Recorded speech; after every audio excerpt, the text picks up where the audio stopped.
गडचिरोली नंदुरबार आदिवासी भागासह देश आणि जगातील आदिवासींच्या आरोग्यावर मंथनासाठी पहिली आंतरराष्ट्रीय परिषद नागपूरमध्ये होणार आहे। अखिल भारतीय आयुर्विमा संस्था एम्स मध्ये 31 जानेवारी ते 2 फेब्रुवारी दरम्यान ही आंतरराष्ट्रीय परिषद आयोजित करण्यात आली आहे। भारतासह 17 देशातील प्रतिनिधी यात सहभागी होणार।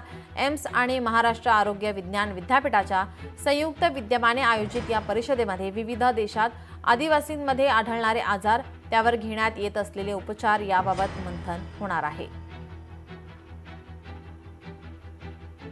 ब्रॉटम नावाचा मोठा संशोधन प्रकल्प विद्यापीठाच्या वतीने पूर्व नागपूरमध्ये पूर्व विदर्भामध्ये राबवला गेला। गडचिरोली, गोंदिया आणि नागपूर या जिल्ह्यामध्ये जवळपास 18 ट्रायबल विलेजेसमध्ये हा प्रोजेक्ट आम्ही राबवला।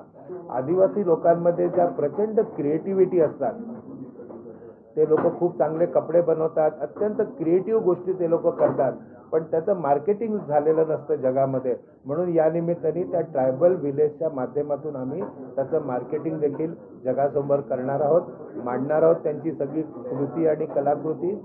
आणि 1200 डॉक्टर संपूर्ण देशातनं आणि परदेशातनं या परिषदेमध्ये भाग घेते आहे। लोकशाही मराठी ऐका, पहा, जागरूक रहा।